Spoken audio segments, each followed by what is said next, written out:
साल 1914 एक छोटा सा आइलैंड जहाँ ना कोई शहर है ना इंसानों की भीड़, सिर्फ एक लाइट हाउस है और एक रहस्य जो समंदर की गहराइयों में छिपा हुआ है। फिल्म शुरू होती है एक शिप को दिखाते हुए जो साउथ अटलांटिक ओशन के रास्ते अपने मंजिल की तरफ बढ़ रहा है। उस शिप पर एक वेदर ऑफिसर था, डेविड। वो लोग एक ऐसे आइलैंड की तरफ जा रहे थे जो अटलांटिक ओशन के सबसे गहरे हिस्से में छिपा हुआ था। सरकार ने डेविड को वहां भेजा था ताकि वह उस आइलैंड को बदलते मौसम के ऑब्जर्वेशन कर सके। डेविड को लगभग एक साल तक वहां रुकना था, डाटा कलेक्ट करने के लिए, मौसम के अजीब बदलावों को समझने के लिए और फिर वापस लौट आना था। कैप्टन अपने सिंबल डेविड को उस आइलैंड तक ले जा रहे थे, साथ में एक साल का खाना और जरूरत का सारा सामान भी था। लंबे सफर के बाद आखिरकार वह आइलैंड तक पहुंच गए। वो लोग बोट की मदद से आइलैंड पर उतरे, साथ ही अपना जरूरी सामान भी ले आए।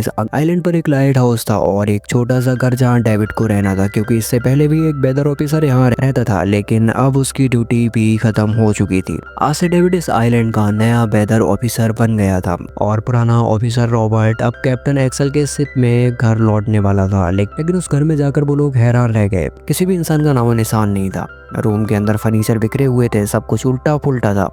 शायद लाइट हाउस में कोई हो सकता है। कैप्टन और डेविड बिना वक्त गवाए लाइट हाउस की तरफ बढ़ते हैं और वहाँ एक अजीब नज़ारा देखते हैं। पूरा लाइट हाउस तेज और नुकीली लकड़ों से घिरा हुआ था, जैसे किसी ने जानबूझकर उसे बंद कर दिया हो ताकि कोई भी अंदर ना जा सके। कैप्टन और डेविड ने लाइट हाउस का गेट कई बार नॉक किया, लेकिन कोई रिस्पॉन्स नहीं मिला। आखिर में उन्होंने गेट को जोर से धक्का दिया और अंदर घुस गए। लाइट हाउस के बिल्कुल ऊपर उन्हें एक आदमी मिला जिसका नाम ग्रूनर था। वो लेटा हुआ था। जब उन्होंने ग्रूनर से पुराने वेदर ऑफिसर के बारे में पूछा तो उसने काफी बेपरवाही से जवाब दिया। वो मर गया, कोई भयानक बीमारी थी उसे। कैप्टन ने जब उससे डेड बॉडी के बारे में पूछा तो उसका जवाब और भी ज्यादा अजीब था। शायद किसी ने मार दिया होगा। ग्रूनर की बात सुनकर डेविड और कैप्टन दोनों चौंक गए। उन्हें लगा शायद ग्रूनर की मेंटल कंडीशन ठीक नहीं है, लेकिन जब तक पुराने ऑफिसर का पता नहीं मिलता वो लोग कुछ कर भी नहीं सकते। कैप्टन ने डेविड से कहा, अगर तुम भी चाहो तो हमारे साथ वापस चल सकते हो। लेकिन डेविड जानता था अगर वह सरकार को इस आइलैंड का एक्यूरेट वेदर रिपोर्ट दे पाता है तो उसे काफी पैसा मिल सकता है, और पैसे की उसे वैसे भी काफी ज्यादा जरूरत थी। इसीलिए उसने तय किया कि वह यहाँ पे रुकेगा। कैप्टन ने उसे गंदी प्रोटेक्शन के लिए, शायद यह जगह उतनी सेफ नहीं जितनी दिखती है। कैप्टन के जाने के बाद डेविड ने घर को थोड़ा सेटल किया, रहने लायक बनाया। रूम की एक डायर में उसे एक डायरी मिली पुराने ऑफिसर की। उस ऑफिसर ने 1913 में इस आइलैंड पर कदम रखा था। डायरी में आइलैंड के बारे में बहुत कुछ लिखा था, लेकिन सब कुछ साफ नहीं था, कुछ बातें अधूरी थी। डेविड हर लाइन को ध्यान से पढ़ता है। डायरी में कुछ अजीब तरह के जानवरों के स्केचेस भी बने थे। डेविड को समझ नहीं आया है उसने ऐसी तस्वीरें क्यों बनाई थी। शायद वह अकेला था और टाइम पास के लिए ऐसा किया होगा। डायरी के एक पेज पर उसकी वाइफ की फोटो भी लगी थी। डेविड वो डायरी पढ़ते पढ़ते थक गया और धीरे धीरे उसकी आंख लग गई। अगली सुबह डेविड ने अपना काम शुरू कर दिया, लेकिन समुद्र के पास पहुंचते ही उसके कदम रुक गए। चट्टानों के बीच कुछ पत्थर अजीब तरीके से सजाए गए थे और उनके बीच कुछ सेल्स भी रखे थे अजीब पैटर्न में। डेविड ने सोचा शायद यह सब ग्रूनर ने किया होगा। यह सोचकर वो दोबारा अपने काम में लग गया, मौसम का डाटा कलेक्ट करने। वही काम जिसके लिए वो यहाँ आया था। काम के दौरान जब उसने बाइनोकुलर से लाइट हाउस की तरफ देखा तो उसे ग्रूनर के साथ एक और इंसान दिखा, लेकिन फिर उसने सोचा शायद उसका वहम होगा। रात हो चुकी थी और डेविड अपने काम में बिजी था। तभी दरवाजे पर नॉक हुआ। उसने सोचा शायद यह ग्रूनर है। डेविड ने उसका नाम पुकारा, लेकिन कोई जवाब नहीं मिला। हाथ में लैंप लेकर जैसे ही डेविड आगे बढ़ा उसके कानों में कुछ अजीब सी आवाजें गूंजने लगी और फिर उसने देखा कि गेट के नीचे से किसी अजीबोगरीब प्राणी का हाथ अंदर आने की कोशिश कर रहा था। वो हाथ इंसानी नहीं था। डेविड का दिल दहशत से भर गया। वो तुरंत बेसमेंट की तरफ भागा और वहां जाकर छुप गया। कुछ ही देर में वो रहस्यमय क्रीचर घर के अंदर घुस चुकी थी। वो छुप छुप के डेविड को ढूंढ रही थी। बेसमेंट की एक छोटी सी क्रैक से उस क्रीचर की भयानक आंखें डेविड को घूरने लगी। डेविड ने एक छुरी उठाई और जैसे ही वह आंखें उस क्रैक के सामने आई उसने पूरी ताकत से छुरी घुसा दी। वो क्रीचर चीख के भाग गई, लेकिन वो कभी भी वापस आ सकती थी। डेविड ने एक बेसमेंट का गेट मजबूती से बंद किया, रस्सी से कस के बांधा और पूरी रात वही जाग कर बिताई। दहशत के साए में अगली सुबह जब डेविड घर से बाहर गया तो उसने रेत पर कुछ निशान देखे। पैरों के निशान पर इंसान जैसे नहीं थे, बिल्कुल साफ था यह किसी इंसान का काम नहीं। वह निशान सीधे समुद्र की तरफ जाकर खत्म हो गए थे। अब डेविड को समझ आ गया था कि क्यों ग्रूनर ने लाइट हाउस के चारों ओर नुकीले लकड़े लगाए थे, शायद उसी अजीब क्रीचर के लिए। और अब डेविड जान गया यह घर उसके लिए बिल्कुल भी सेफ नहीं है। शायद वो क्रीचर आज रात फिर से लौट कर आएंगे। डर के मारे डेविड लाइट हाउस की तरफ दौड़ता है। ग्रूनर को चिल्लाकर कहता है गेट खोलो, मुझे अंदर आना है, लेकिन ग्रूनर उसे अंदर नहीं आने देता और कहता है तुझे तो शिप के साथ लौट जाना चाहिए था। डेविड निराश होकर वापस लौटता है, लेकिन अब उसे अपना घर सुरक्षित बनाना होगा। उसने घर की हर एक विंडो को लकड़ी से बंद कर दिया, हर तरफ नुकीले लकड़ों से घेरा बनाया और गेट के बाहर पुराने कागज और किताबें रखी थी। फिर उन पर तेल छिड़क दिया ताकि अगर वह क्रीचर वापस आए तो उसे आग से डराकर भगाया जा सके। लेकिन एक बात थी जो डेविड अब तक नहीं जानता था, और यह बात उसे आज रात पता चलने वाली थी। किस्मत से उसे घर के अंदर एक पुराना बॉक्स मिला। उस बॉक्स में एक गन थी और बहुत सारी बुलेट्स। यह देखकर उसे थोड़ी हिम्मत मिली, लेकिन डर अब भी जिंदा था। जैसे जैसे सूरज ढलने लगा, रात का अंधेरा हर तरफ छा गया। डेविड गन हाथ में लिए घर के एक कोने में चुपचाप बैठा था। उसकी सांसें तेज थीं। तभी एक अजीब आवाज़ सुनाई दी, और जब डेविड ने खिड़की की तरफ कदम बढ़ाया तो जैसे उसके पैरों के नीचे से ज़मीन ही खिसक गई। सिर्फ एक नहीं, पानी में से कई सारे वह अजीबोगरीब क्रिएचर्स उड़ती हुई नजर आईं और सब उसके घर की तरफ बढ़ रही थी। कुछ ही देर में वह गेट को तोड़ने की कोशिश करने लगे। डेविड ने तुरंत गोलियां चलाना शुरू की। कुछ क्रिएचर्स गिर गए, लेकिन बाकी और भी ज्यादा हिंसक हो गए। वो अब घर के अंदर घुसने की कोशिश कर रहे थे। जैसे जैसे उनकी तादाद बढ़ने लगी, डेविड ने बिना वक्त गवाए गेट के बाहर रखे कागजों और पुरानी किताबों में आग लगा दी। आग देखकर वह क्रिएचर्स डर के मारे वापस समुद्र में लौट गए, लेकिन अब वह आग डेविड के घर तक पहुंच चुकी थी। घर में आग लग चुकी थी और क्योंकि पूरा घर लकड़ी का बना था, आग बिजली की तरह फैल गई। डेविड ने तुरंत एक चादर में लपेटकर खुद को बचाया, गेट तोड़कर बाहर निकला और लाइट हाउस के पास एक बड़े पत्थर के पीछे छुप गया। उसका दायां हाथ पूरी तरह जल चुका था। किस्मत से उसी वक्त बारिश शुरू हो गई। आग धीरे धीरे बुझने लगी, लेकिन पूरी रात की बारिश के बाद सुबह तक डेविड अपना घर नहीं बचा पाया। पूरा घर जलकर लगभग राख हो चुका था। अब अगर डेविड को जिंदा रहना है तो उसे लाइट हाउस में पनाह लेनी होगी। उसने अपनी राइफल उठाई और लाइट हाउस के पास के पत्थरों के बीच छुप गया। जब ग्रूनर पानी भरने के लिए लाइट हाउस से बाहर निकला तो डेविड उसके पीछे पीछे चल दिया। इरादा था उसे गन पॉइंट पर लेकर लाइट हाउस के अंदर घुसने का, लेकिन अचानक जब ग्रूनर ने उस पर गन तानी तभी एक अजीब सा क्रिएचर जो ग्रूनर के पास ही था उस पर हमला कर देता है। वो क्रिएचर ग्रूनर का रक्षक था। ग्रूनर ने तुरंत डेविड को रोका और कहा यह मेरा पालतू है। डेविड ने गोली नहीं चलाई, लेकिन एक शर्त रखी, अगर जिंदा रहना है तो लाइट हाउस में रहने दिया जाए। उसके पास 1 साल के लिए काफ़ी गन पाउडर था और इतना खाना भी था कि दोनों बच सके। ग्रूनर कुछ देर चुप रहा फिर धीरे से हाँ कर दी। शाम होने से पहले दोनों बचा हुआ खाना लेकर लाइट हाउस पहुंच जाते हैं। अगली सुबह वो क्रिएचर चुपचाप डेविड का हाथ चाट रहा था, जबकि डेविड गहरी नींद में था और कुछ ही देर में उसका हाथ काफ़ी हद तक ठीक हो गया।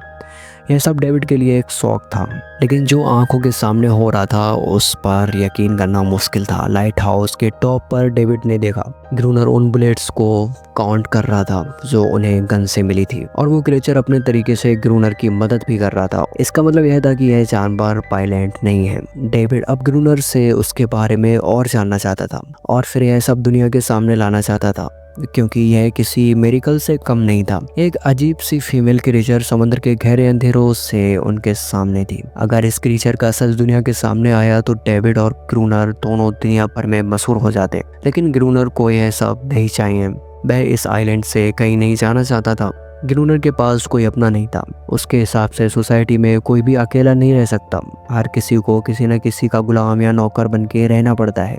इसीलिए उसके लिए यह आइलैंड परफेक्ट था। यह जगह जहां वह अपने आप को एक किंग समझता था, अपनी मर्जी का मालिक। इसी वजह से उसने आइलैंड के कई हिस्सों में लिख दिया था ग्रूनर इज किंग। लेकिन वो अजीब सी फीमेल क्रिएचर उसकी पालतू कैसे बन गई? असल में एक बार ग्रूनर ने उसकी जान बचाई थी। वह गलती से अपने फिशिंग नेट में फंस गई थी, तो वो क्रिएचर छोटी थी और उस दिन के बाद से ग्रूनर के साथ ही रह गई। उसकी हर बात माननी शुरू कर दी, लेकिन ग्रूनर एक गुस्से वाला इंसान था और उसने कभी भी उस क्रिएचर के साथ इंसानियत से बिहेव नहीं किया। उसके साथ रेगुलर फिजिकल रिलेशन रखता था। एक बार उस क्रिएचर ने ग्रूनर पर हमला भी किया और उसके बदले में ग्रूनर ने उसे सजा दी, एक ऐसी सजा जिसके बाद क्रिएचर अपने आप को ग्रूनर की नौकरानी समझने लगी। शायद इसी वजह से हर रात वह क्रिएचर समंदर से बाहर आते हैं उसे वापस ले जाने के लिए, लेकिन वो क्रिएचर्स दिन के उजाले में अटैक नहीं कर सकते। खैर डेविड अभी यहाँ और नहीं रहना चाहता था। वो किसी आने वाली शिप को सिग्नल भेजकर यह जगह छोड़ देना चाहता था, लेकिन यह काम इतना आसान नहीं था। ग्रूनर का कहना था कोई भी शिप इस आइलैंड तक नहीं आती, लेकिन डेविड उसकी बात पर विश्वास नहीं करता। उसे यहाँ रहना अब बिल्कुल भी अच्छा नहीं लग रहा था। उसे यहाँ घुटन सी महसूस हो रही थी। वह जल्दी से जल्दी यह जगह छोड़ना चाहता था। शाम होने लगी। ग्रूनर उसे कहता है गन लेकर रेडी हो जाओ, क्योंकि वह क्रिएचर्स कभी भी हमला कर सकते हैं। वो लाइट हाउस की लाइट ऑन करने के लिए तैयार हो जाते हैं और कुछ ही देर में समंदर से एक बड़ी तादाद में क्रिएचर्स निकल कर बाहर आते हैं। वो लाइट हाउस की तरफ बढ़ते जा रहे हैं। ग्रूनर उन पर लगातार फायर करता जा रहा था, लेकिन डेविड पूरी तरह से डर गया था। वो लाइट हाउस के अंदर की तरफ पीछे हटने लगा।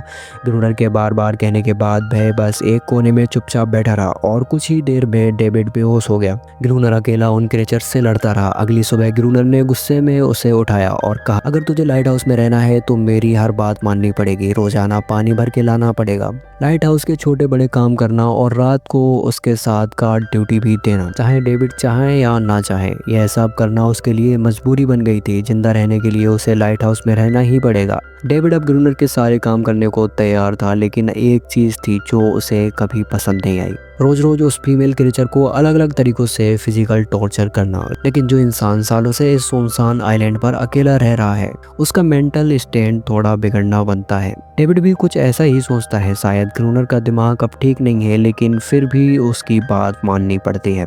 रात होते ही दोनों फिर से गार्ड ड्यूटी के लिए तैयार हो जाते हैं और एक बार फिर वो क्रिएचर समंदर से निकलकर बाहर आते हैं। लेकिन आज डेविड को डर नहीं लग रहा। उसने फायर किया, फिर आज ग्रूनर कुछ भी नहीं करता। वो डेविड को बाहर छोड़कर लाइट हाउस का गेट बंद कर देता है और खुद चुपचाप अंदर बैठ जाता है, ताकि डेविड खुद सीख सके कि इन क्रिएचर से कैसे लड़ा जाता है, वरना वह लड़ते लड़ते मर जाएगा। डेविड सीख कर मदद मांगता है, लेकिन ग्रूनर उसकी मदद नहीं करता। इसी तरह लड़ते लड़ते वो रात कट जाती है और सुबह हो जाती है।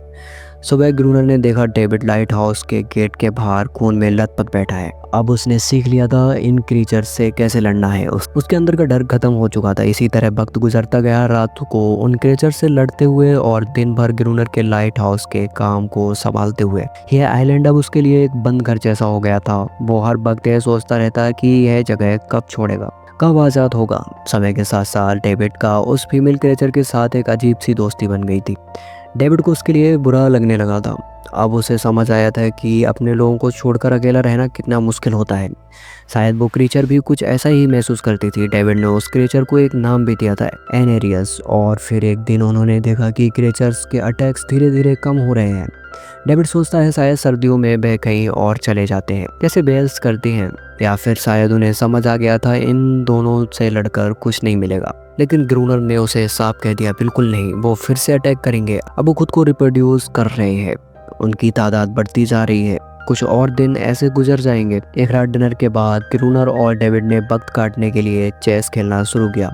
लेकिन यहीं पर ग्रूनर से एक बड़ी गलती हो गई। वह दोनों खेल में इतने उलझ गए कि लाइट हाउस की लाइट्स ऑन करना ही भूल गए और अंधेरे का फायदा उठाकर क्रिएचर्स ने उन पर अटैक कर दिया। डेविड ने देखा वो क्रिएचर्स अब ब्रीड कर चुके हैं। उनकी तादाद इतनी ज़्यादा थी कि 2 लोग मिलकर भी ज़्यादा देर तक नहीं लड़ सकते थे। गन्स के बुलेट्स भी ऑलमोस्ट ख़त्म हो चुके थे। किसी तरह बचते बचाते वो लाइट हाउस के टॉप तक पहुंच गए। लेकिन इसी बीच ग्रूनर के पैर में गहरी चोट लग गई। वे क्रिएचर्स लाइट हाउस में घुसने की कोशिश कर रहे थे और डेविड और ग्रूनर को कहीं से बचने का रास्ता नजर नहीं आ रहा था। उन्होंने हार मान ली, लेकिन खुशकिस्मती से सुबह हो गई थी।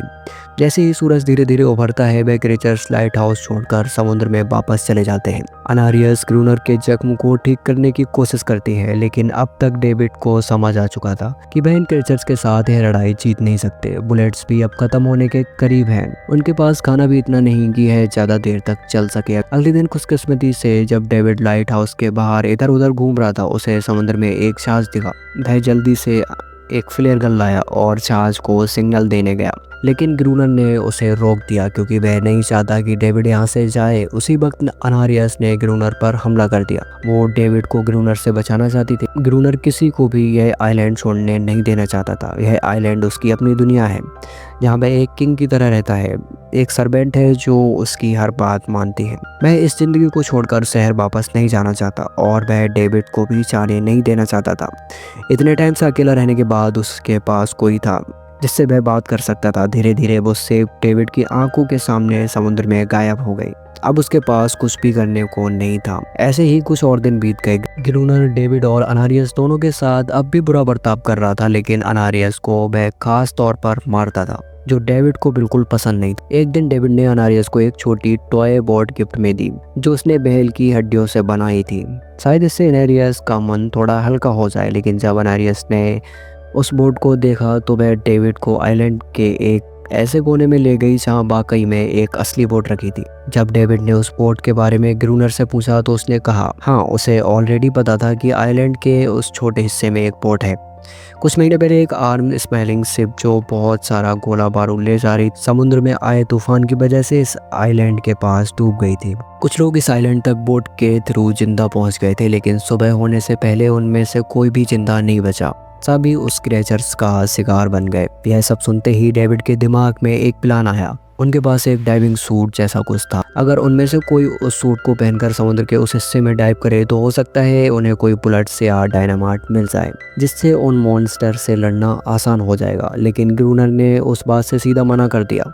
वो उस समुद्र के पास भी नहीं जाना चाहता था, पर डेविड अपनी जान के खतरे पर भी यह काम करने को तैयार था। कुछ और दिन इसी तरह गुजर गए। डेविड और अनारियस के बीच एक गहरा कनेक्शन बनने लगा। डेविड उसे पसंद करने लगा था। यह सब ग्रूनर ने चुपके से देख लिया और उसी वक्त पहली बार उसके मन में एक ख्याल आया, शायद उसे डेविड की मदद करनी चाहिए। लेकिन ग्रूनर का असली इरादा कुछ और ही था। वह चाहता था कि डेविड उसकी मदद से समुद्र के नीचे रखे डायनामाइट के बॉक्सेस वापस सरफेस तक ले आए और उसके बाद उसे वहीं समुद्र में अकेला छोड़ दे ताकि वो क्रिएचर्स उसे मार दें। इस तरह डायनामाइट भी उसके पास आ जाएगा और अनेरियस फिर से उसकी गुलाम बनकर रह जाएगी। दोनों उस जगह पहुंच गए। डेविड ने डाइविंग सूट पहना और समुद्र के नीचे उतर गया। शिप पूरी तरह तबाह हो चुकी थी, लेकिन किस्मत अच्छी थी, उन्हें कुछ डायनामाइट के बॉक्सेस मिल गए।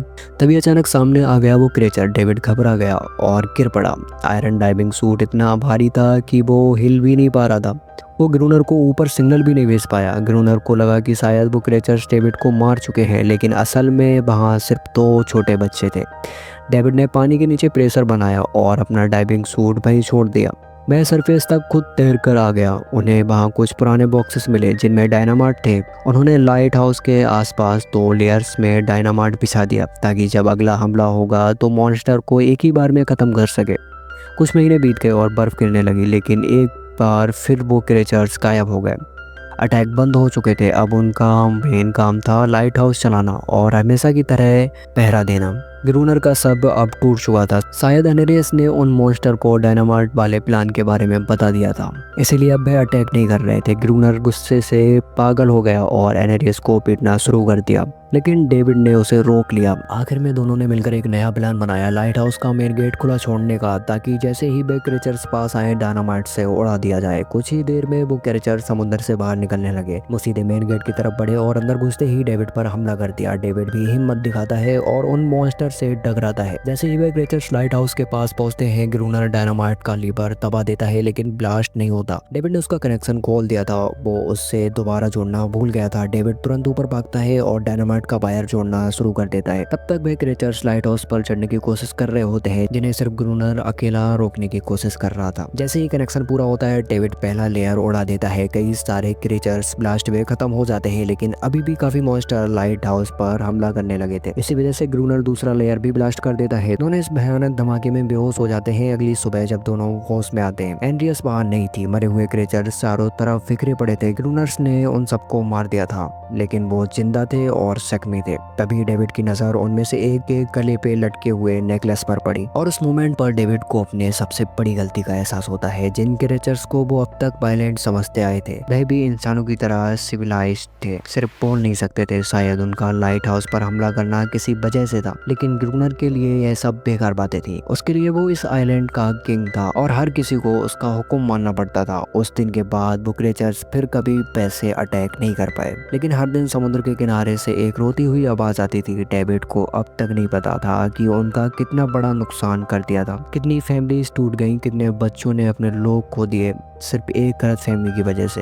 अगले दिन डेविड ने समुद्र में उन क्रिएचर्स के छोटे छोटे बच्चों को देखा, वो सब जिन्होंने अपने परिवार खो दिए। डेविड ने पत्थरों का एक गोल सर्कल बनाया और उसके बीच में वो छोटा टॉय बोट रख ताकि एनरियस वापस लौट आए। लेकिन कितना भी इंतजार किया, एनरियस कभी वापस नहीं आई। एक सुबह डेविड ने देखा ग्रूनर बेहोश पड़ा था। उसके आसपास कुछ पुरानी चीजें रखी थी, उनमें एक पुरानी तस्वीर थी और जैसे ही डेविड ने उस तस्वीर को देखा वो हैरान रह गया। वो लड़की जिसका फोटो उसने पहले दिन ग्रूनर की डायरी में देखा था, वो कोई और नहीं उसकी पत्नी थी। ग्रूनर की एक वाइफ थी और वह उस लाइट हाउस का वेदर ऑफिसर था जो लगभग 1 साल पहले इस आइलैंड पर आया था। उसका असली नाम रॉबर्ट था, लेकिन उसने अपना नाम बदल लिया था क्योंकि अब वह इस आइलैंड को छोड़ना नहीं चाहता था। यह सब देखकर डेविड ने यह उम्मीद छोड़ दी कि वह इस आइलैंड से कभी वापस जाएगा। अगले दिन शाम को जब डेविड समुद्र के किनारे गया, उसने देखा कि उस सर्कल में रखी छोटी बोट अब वहां पर नहीं थी, लेकिन उसी जगह पर उसने एक क्रेचर का छोटा बच्चा देखा जिसके हाथ में वह बोट थी।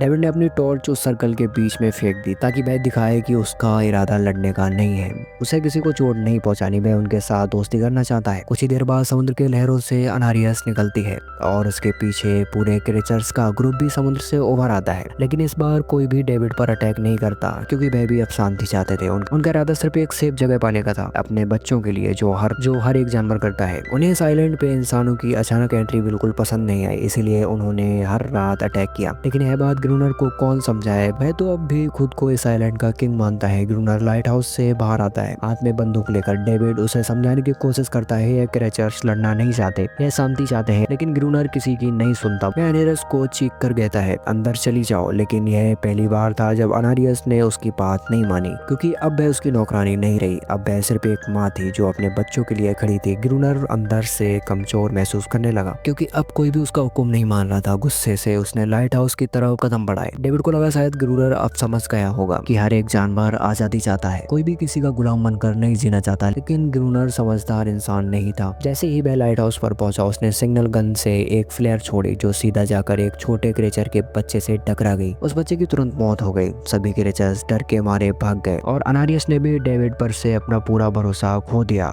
गुस्से से पागल डेविड तुरंत लाइट हाउस की तरफ भागता है और ग्रूनर से टकरा जाता है। उसे लड़ने लगता है क्योंकि तूने ऐसा, यह लोग तो शांति चाहते थे, लेकिन ग्रूनर इतना वायलेंट हो चुका था कि उसने डेविड को मारने का फैसला कर लिया। हाथ में एक्स लेकर जैसे ही वह डेविड की ओर बढ़ता है, डेविड ने उसके असली नाम से उसे पुकारा, रॉबर्ट। यह सुनकर ग्रूनर एकदम रुक जाता है। असल में रॉबर्ट ऐसा इंसान कभी था ही नहीं। इस आइलैंड पर आने के बाद उसकी मेंटल स्टेट लगभग टूट चुकी थी। अकेलापन, अपनी वाइफ की मौत और गहरा डिप्रेशन, इन सब ने उसे ऐसा बना दिया था। वह असल में कोई किलर नहीं था, वो एक अच्छा इंसान था। वो क्रेचर्स कभी लड़ना नहीं चाहते थे, वह सब शांति चाहते थे। ग्रूनर ने उन्हें सिर्फ इसीलिए मारा ताकि वह खुद को पावरफुल दिखा सके और अब ग्रूनर को अपनी गलती का एहसास हो चुका था, इसीलिए उसने खुद को उन क्रेचर्स के सामने सरेंडर कर दिया और कुछ ही पलों में उन्होंने उसे मार दिया। डेविड लाइट हाउस के अंदर खुद को लॉक कर लेता है। वक्त ऐसे ही बीतता चला जाता है और एक साल बाद आइलैंड पर एक गवर्नमेंट ऑफिसर आता है, साथ में एक नया वेदर ऑफिसर भी होता है। डेविड को वहां से ले जाया गया और अब नए गवर्नमेंट ऑफिसर ने इस आइलैंड पर वेदर मॉनिटर करना शुरू किया। लेकिन उस ऑफिसर को लगा कि डेविड ही ग्रूनर है और डेविड ने भी उनकी इस गलतफहमी को ठीक नहीं किया। वह चुपचाप बालकनी पर गया और खड़ा हो गया बिना कुछ कहे, क्योंकि अब वह भी इस आइलैंड को छोड़ना नहीं चाहता था, बिल्कुल ग्रूनर की तरह। इसी दौरान अनारियस भी अपने परिवार के साथ खुश थी। अब उन्हें किसी ग्रूनर जैसे आदमी का डर नहीं था। अब वह आइलैंड पर भी और समुद्र में भी आजादी से जी सकते थे। तो कैसी लगी आपको यह वीडियो और हिंदी एक्सप्लेनेशन? अगर वीडियो अच्छी लगी तो वीडियो को लाइक एंड चैनल को सब्सक्राइब करके बेल आइकन प्रेस कर लो ताकि हमारी आने वाली लेटेस्ट वीडियो आपको मिल सके।